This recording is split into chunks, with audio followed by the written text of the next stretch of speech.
Dear students, आज का हमारा टॉपिक है bhakti Sufi tradition, changes in religious belief and devotional text. Theme 6, book 2, history, class 12th, और period है 8th century to 18th century. Changes in religious belief को पहले समझते हैं। रिलीजियस बिलीफ में क्या क्या चेंजेस आए? Now the religion was expressed in compositions, poetry and expressions, यानी पोएट्रीज़ लिखी जाने लगी, कविताएं या गीत लिखे जाने लगे, टेक्स्ट लिखे जाने लगे इसके बारे में। और डिवोशनल टेक्स्ट का कौन लिखता था? पोएट सेंट खुद नहीं लिखते थे, बट उनके फॉलोअर्स लिखते थे। Now this chapter explains the religious orientation of people of medieval India. मध्यकालीन भारत के लोगों के रिलीजन के जो पसंद बदले थे या जो ओरिएंटेशन चेंज हुए थे, एटीट्यूड उनका चेंज हुआ था रिलीजन के तरफ, उसको एक्सप्लेन करता है। Who were tired and unhappy over the rigidity of religious practices of both Hinduism and Islamic religious heads.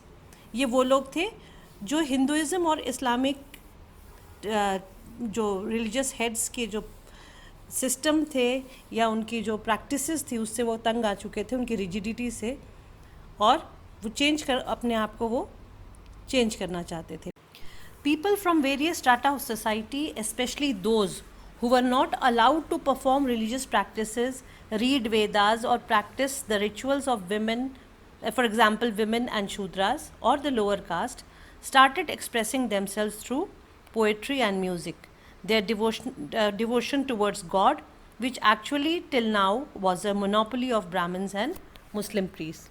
ये वो लोग थे जो लोअर स्ट्राटा ऑफ सोसाइटी से आते थे, जो सो कॉल्ड नीची जाति से आते थे, विमेन थी जिनको कि इक्वल स्टेटस समाज में नहीं मिला हुआ था, बराबरी का दर्जा। और इन लोगों ने अपने एक्सप्रेशंस को, अपने धार्मिक भावनाओं को पोइट्री और म्यूज़िक के द्वारा एक्सप्रेस करना शुरू किया। और उसको इन्होंने उस फील्ड को एक्सप्लोर किया, उस रिलीजियस फील्ड को एक्सप्लोर किया जो ट्रेडिशनली ब्राह्मण्स और मुस्लिम प्रीस्ट द्वारा मोनोपोलाइज थे या कंट्रोल किए जाते थे। Now the main features, religious features of this period was, we will mention one by one.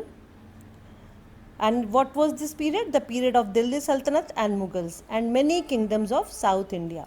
ये जो 8th to 18th सेंचुरी का जो पीरियड था, उसमें दिल्ली सल्तनत और मुगल्स आते थे और साउथ इंडिया के वेरियस किंगडम्स आते थे उसी पीरियड के। और इस्लाम एक नया रिलीजन था जो इंडियन सब कॉन्टिनेंट में उस समय इंट्रोड्यूस हुआ था। तो ये मेन फीचर्स क्या थे इस रिलीजियस पीरियड के या इस पीरियड के रिलीजन के मामले में? Composition of disciples of poet saint after their deaths. Poet saint express themselves orally, यानी जो पोएट सेंट थे उनके कॉम्पोजिशन, वो जो अपने एक्सप्रेशंस देते थे पोइट्री के द्वारा, वो उनके डेथ के बाद लिखे जाने लगे, टेक्स्ट के रूप में आने लगे इस लोगों के सामने। और जो पोएट सेंट थे वो अपने जीवन में अपने आप को ओरली एक्सप्रेस किया करते थे, चाहे वो दोहे हों, चाहे वो गीत हों, वो अपने आप को ओरली एक्सप्रेस करते थे, राइटिंग में नहीं एक्सप्रेस करते थे। थर्ड क्या था? पोएट्रीज वर सेट इनटू म्यूज़िक। और एक नया यूनिक यहाँ पे एक फीचर क्या हुआ कि जितनी भी पोइट्री लिखी जाती थी उसको कंपोज किया जाता था, यानी म्यूज़िक में कन्वर्ट किया जाता था। Then fluid tradition that is change according to political and social change. जैसे जैसे पॉलिटिकली और सोशली पूरे आसपास इन्वायरमेंट में बदलाव आ रहा था, जो सामाजिक बदलाव आ रहे थे या राजनीतिक बदलाव आ रहे थे, उस हिसाब से सारे चेंजेस जो इनके भी एटीट्यूड में जो चेंज आ रहे थे। Therefore it was difficult for historians to compile it as a source. क्योंकि इनके पर्सनल एक्सप्रेशन थे तो कई बार सोर्सेज ऑफ हिस्ट्री में इसको इंक्लूड करने में हिस्टोरियंस को कुछ हद तक परेशानी आई। Then many hagiographies which may not be fully true but presented the life style of poet saints. Hagiography के बारे में, हेजियोग्राफी वर्ड हम पहले पढ़ चुके हैं। हेजियोग्राफी मतलब जो सेंट का जो बायोग्राफी होता है, वो जो था, हो सकता है वो पूरी तरह ट्रू ना रहा हो, लेकिन उस ज़माने में पोएट सेंट के लाइफस्टाइल को ज़रूर एक्सप्रेस करता था, वो किस तरह जीते थे, किस तरह अपना जीवन यापन करते थे। फिर 7th पॉइंट आता है आपका poet saints were both women and men. ये एक बहुत यूनिक फीचर था। पहले जो रिलीजन को मेन जो थे वो मोनोपलाइज करते थे, अब विमेन सेंट्स भी इसमें आने लगी। अगर आप रेफ़र करें फिगर 6.1 को जो 12th सेंचुरी का है, उसमें Manikkavachakar, devotee of Shiva, which who composed devotional songs and she was a sannyasin in Tamil, और ये 1 मार्क में आ सकता है आपके। Then 8th point was wide range of gods and goddesses found shaped in text and sculpture, extended form of Vishnu, Shiva and goddess। लोगों ने अपने हिसाब से जब गॉड्स को प्रेज करना शुरू किया या उनका प्रेयर करना शुरू किया, तो जो विष्णु और शिव और शक्ति या देवी का जो वेरियस फॉर्म्स था उसके टेक्स्ट आने लगे और उसके स्कल्पचर्स यानी मूर्तियाँ बना के लोग उसकी पूजा करते थे। Associated with worship of goddess were tantric practices. ये वो समय था, अगेन ये बहुत यूनिक फीचर था, जब तांत्रिक प्रैक्टिसेस शुरू हुई, तंत्र मंत्र विद्या की प्रैक्टिस शुरू हुई।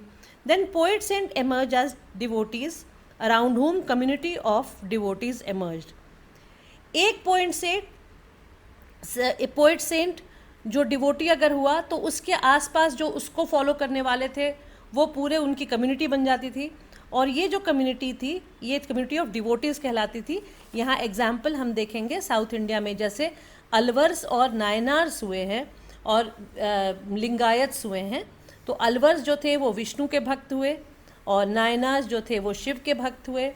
अगेन लिंगायत्स या जिसको वीर शैवा कहा गया वो भी शिव के भक्त हुए। There were constant competition among various religious text from royal patronage to monetary, that is the monetary for royal patronage, that is monetary support from the king.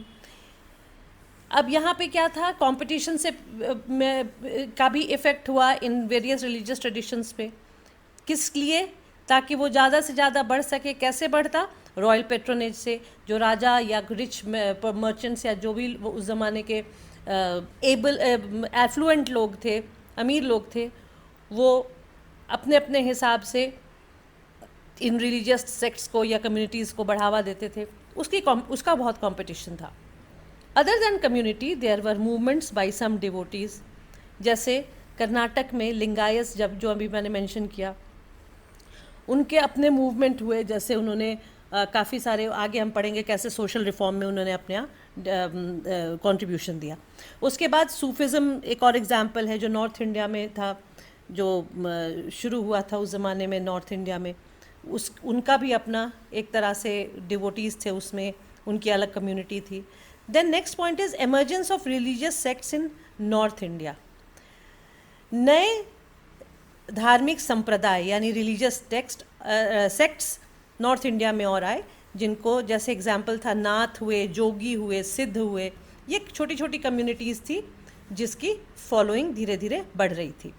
Then advent of Islam in India, but it was adopted at many places with local traditions and customs which was not confined only to the kings but it spread among common people।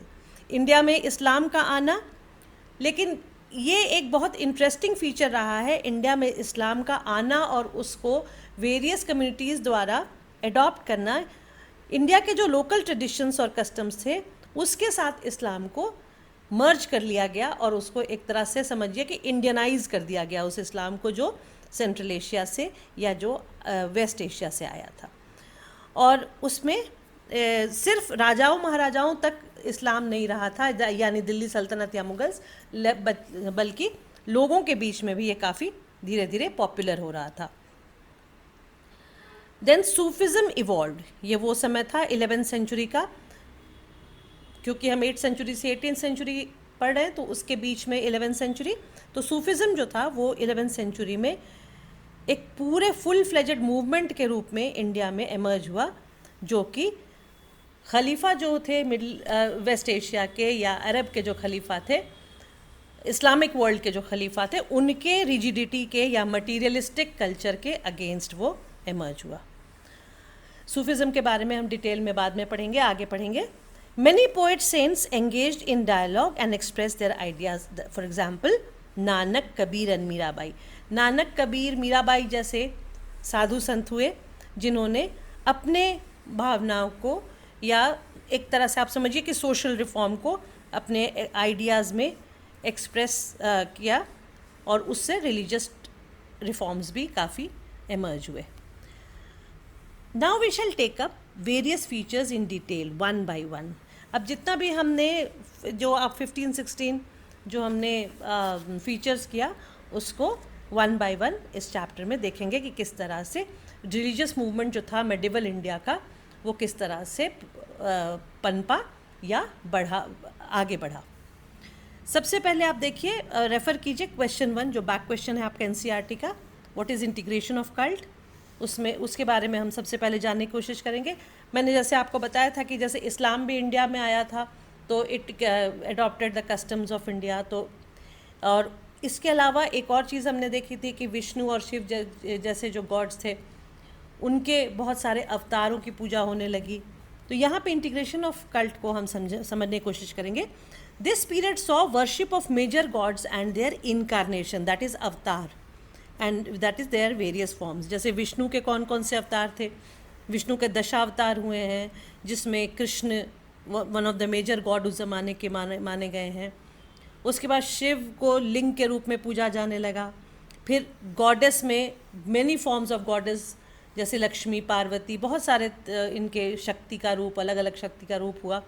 और अलग अलग जहाँ जहाँ जिसको जैसे suit करता गया उस तरह से उसने देवी देवताओं की पूजा की. उसमें फिर कल्ट मीन्स, जिस इंटीग्रेशन ऑफ कल्ट में कल्ट का मीनिंग समझ लेते हैं. Cult means various culture, customs, forms of worship that was present at that time. उस ज़माने में जो पूजा करने के या प्रेयर करने के जो तरीके थे, जो लोगों का कल्चर था, कस्टम था, लोगों की संस्कृति जो थी, उसको सबको मिला के कल्ट कहा गया. एंड देयर वर 2 टाइप्स और द प्रोसेस एट वर्क. उस ज़माने में 2 तरह के कल्ट काम कर रहे थे जिसको इंटीग्रेट कर दिया गया. तो इंटीग्रेशन ऑफ कल्ट एक कौन सा था? Spreading Brahmanical idea. जो ब्राह्मण्स थे उस ज़माने के, जो सांस्कृतिक कल्चर को फॉलो करते थे, वो अपने आइडियाज़ को स्प्रेड कर रहे थे.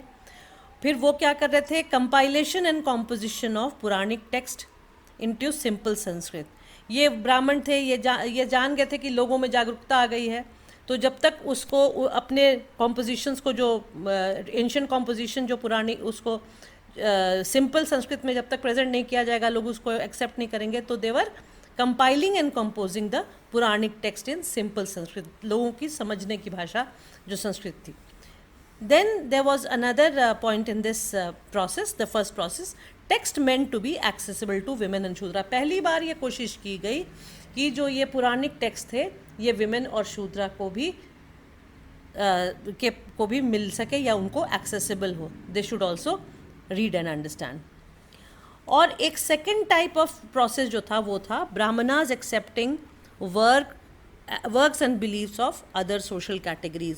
पेजेंट्स, आर्टिजन्स, जितने भी सोशल कैटेगरीज थे इंडिया में, जिनको कि पहले ब्राह्मणाज ने रिलीजन के मामले में एक्सेप्ट नहीं किया था, उन सोशल कैटेगरीज को अब धीरे धीरे ब्राह्मणों ने देखा कि लोगों में काफ़ी जागरूकता आ गई है, पीपल हैव बिकम अवेयर, तो वो एक्सेप्ट करने लगे.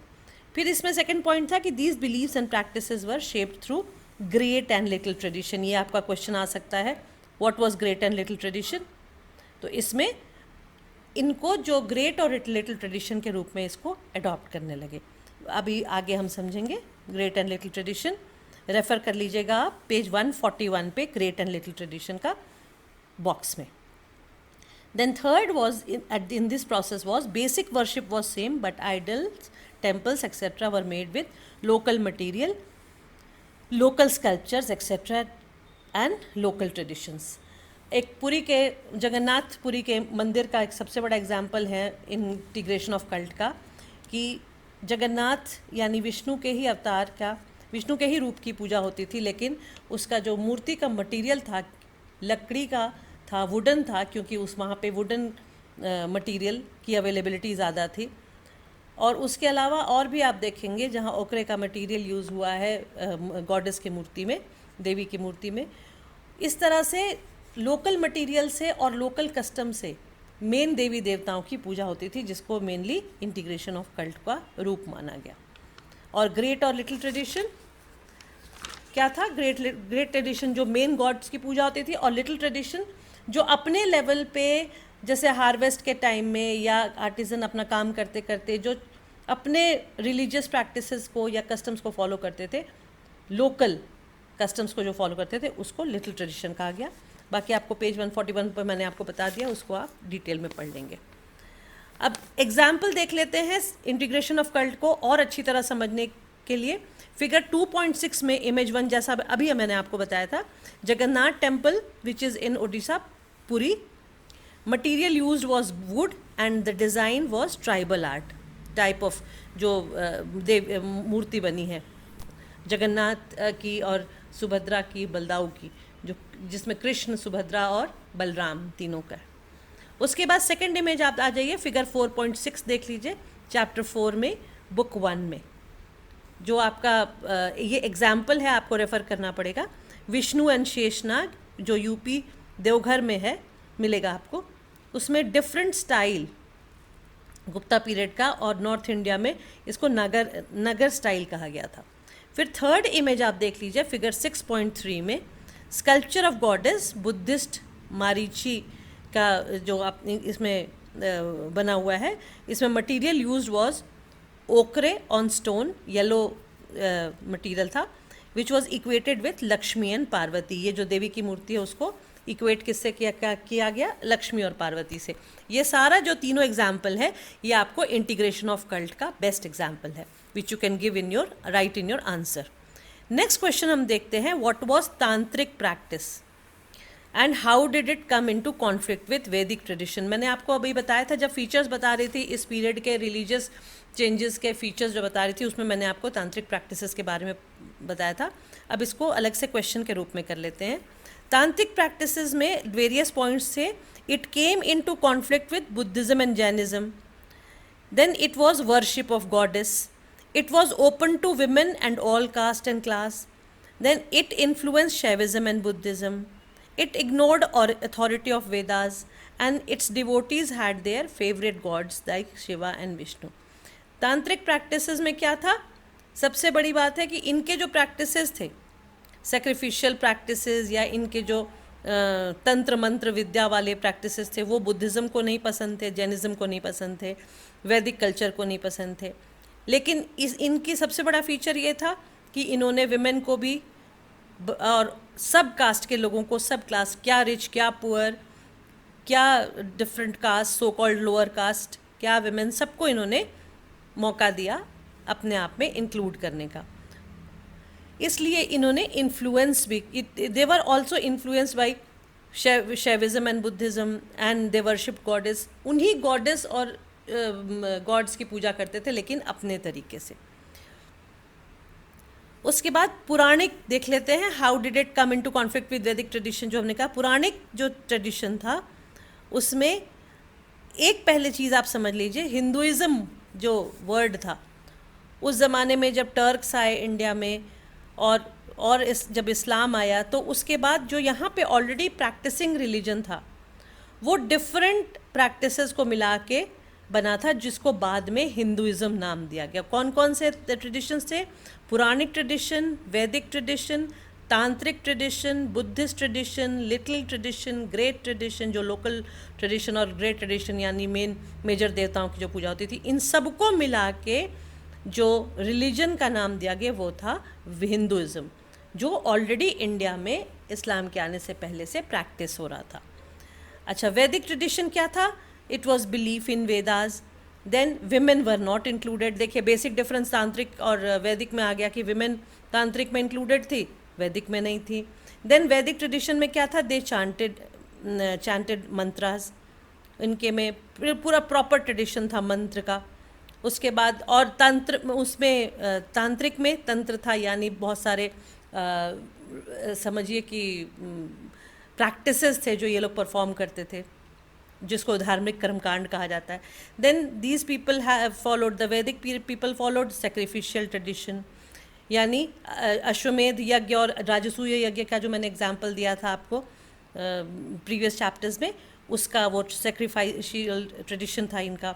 फिर इनकी जो ये क्या मानते थे, वेदास को अथॉरिटेटिव, वैदिक जो ट्रेडिशन था या जो बिलीफ था वो अथॉरिटेटिव था. It could only be read by Brahmin. सबसे बड़ी अथॉरिटी थी ये थी कि वेद कौन पढ़ेगा, सिर्फ ब्राह्मण्स पढ़ेंगे. तो ये बेसिक डिफरेंस आ गया. ये इक्वालिटी में बिलीव नहीं करते थे. वैदिक गॉड्स या डेटीज कौन थे, अग्नि, सोम और इंद्र. और वैदिक के बाद जो पुराणिक ट्रेडिशन आया इस टाइम, उसको वैदिक जो पुराणिक जो डेटीज थे वो ब्रह्मा, विष्णु और शिव थे. ये अगेन आपके 1 मार्कर के लिए इंपॉर्टेंट हो सकता है.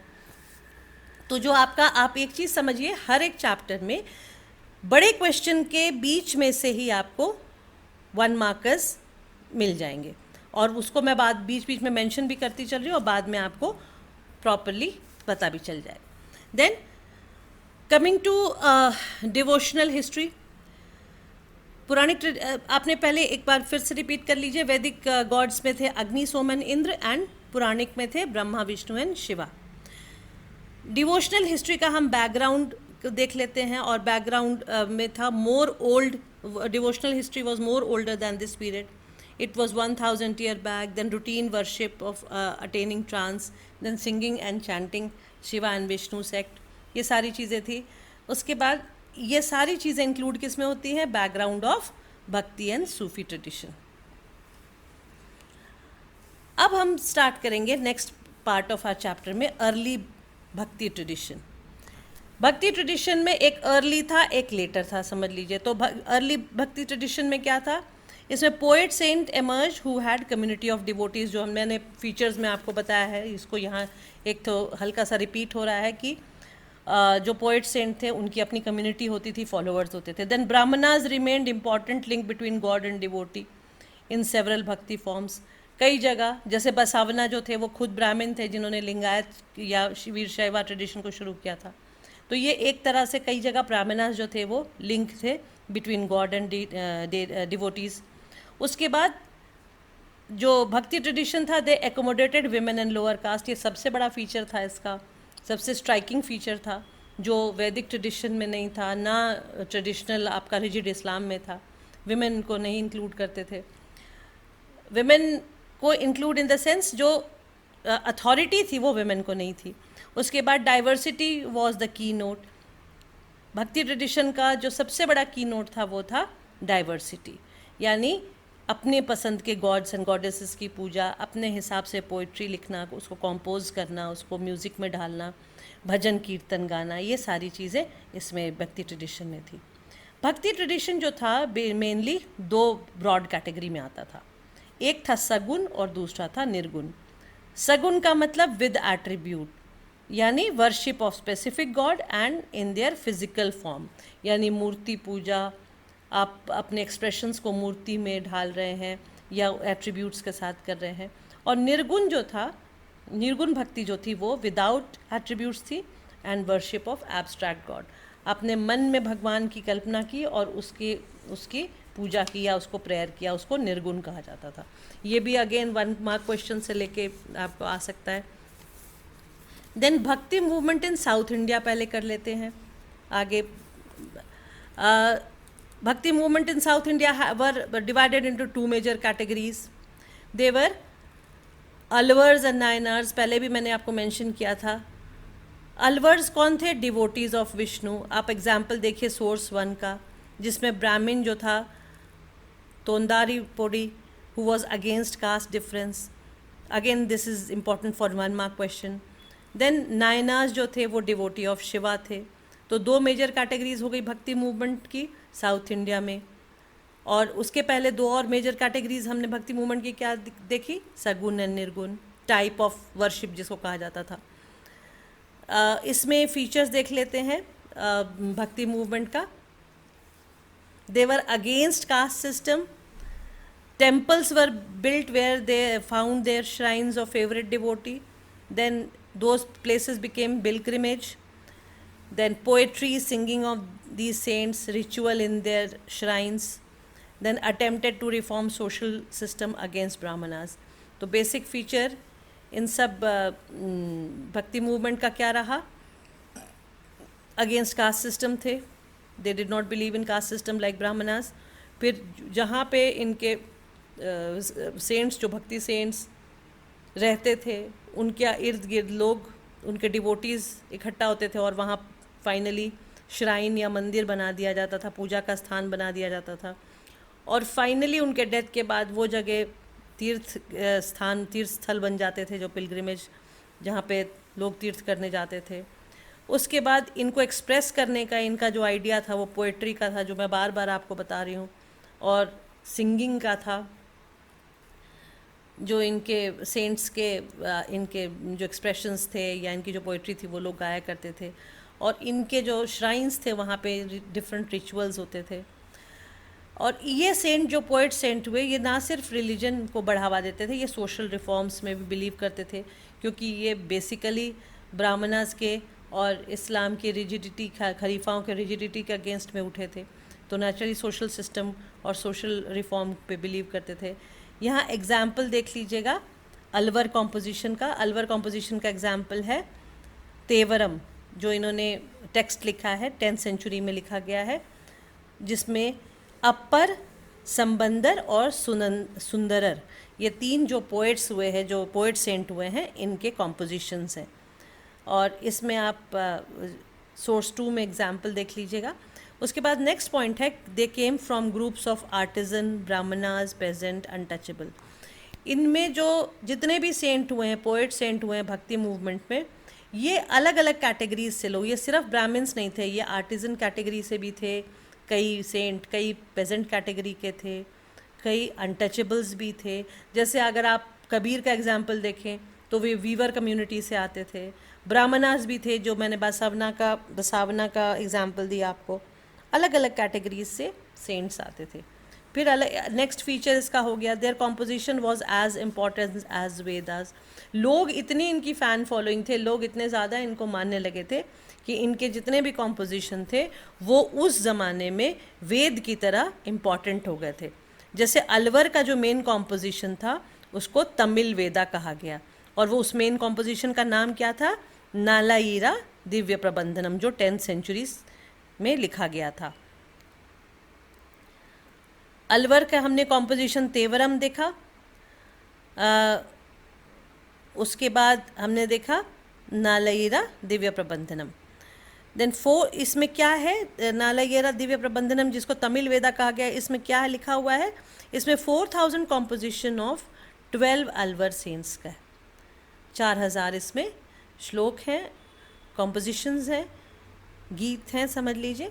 उसके बाद नेक्स्ट था इसका फीचर भक्ति का, presence of women devotees was the most unique feature as I said before. For example Alvar जो डिवोटीज थी उनकी जो one of the most famous थी वो अंदल हुई हैं, और नायनार की जो डिवोटी हुई हैं उनका नाम था Karaikal Ammaiyar. Again Andal worshipped Vishnu, god Vishnu, and Karaikal Ammaiyar worshipped Shiva. और दोनों का जो पाथ था वो एक्सट्रीम एसेटिज्म का था, एकदम एक्सट्रीम भक्ति का था। लेकिन इसमें एक और इंटरेस्टिंग फीचर ये था कि women renounced society but they did not become none.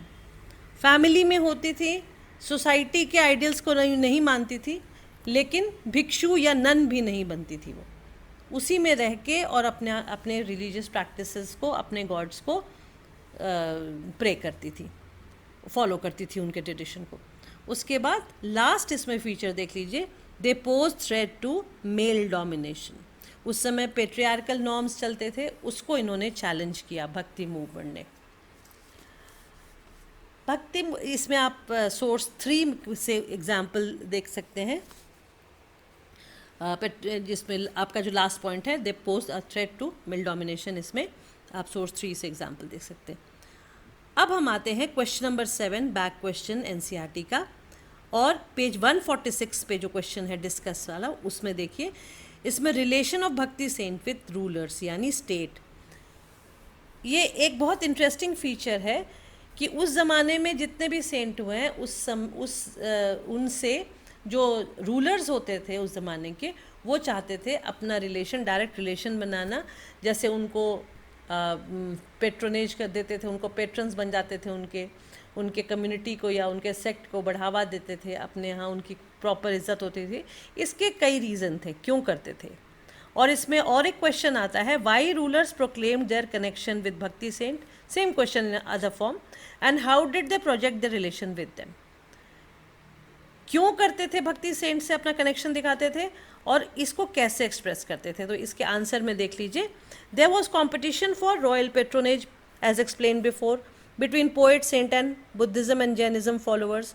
उस ज़माने में जो बुद्धिस्ट जैनिस्ट फॉलोअर्स थे और जो नए पोएट सेंट हुए, इनके बीच में हमेशा कंपटीशन होता था कि किसको सबसे ज़्यादा पेट्रोनेज मिलेगा।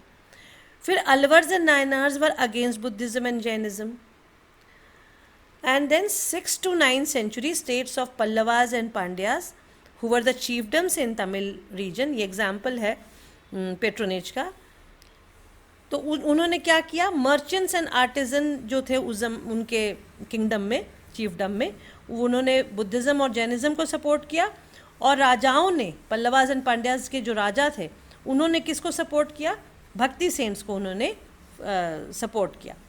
और Cholas, for example Cholas in 9th to 13th century they supported brahmanical and bhakti tradition both.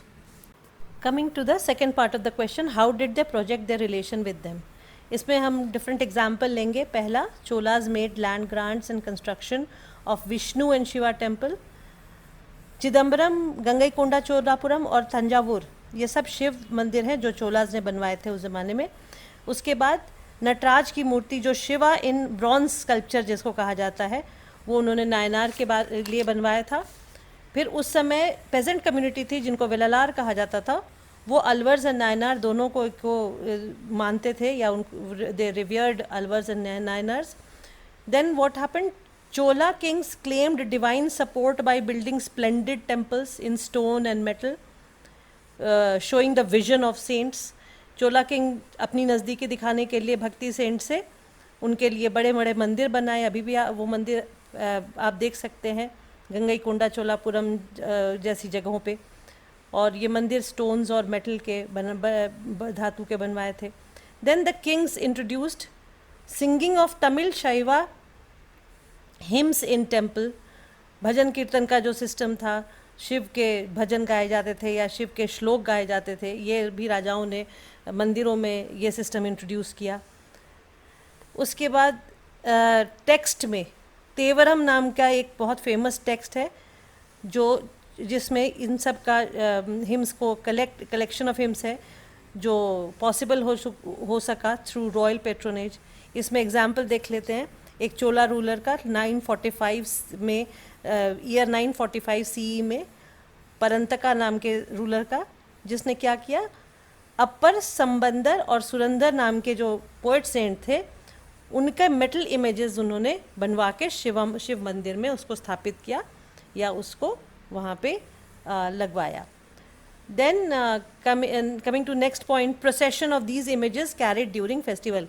In poet saints के इमेज को फेस्टिवल्स में समय समय पर मंदिर के ही प्रांगण में या कभी कभी बाहर प्रोसेशन में निकाला जाता था। डियर स्टूडेंट्स, अगर मेरा वीडियो पसंद आया हो तो इसे अपने फ्रेंड्स के साथ शेयर करें, लाइक करें और चैनल सब्सक्राइब करें। Thank you.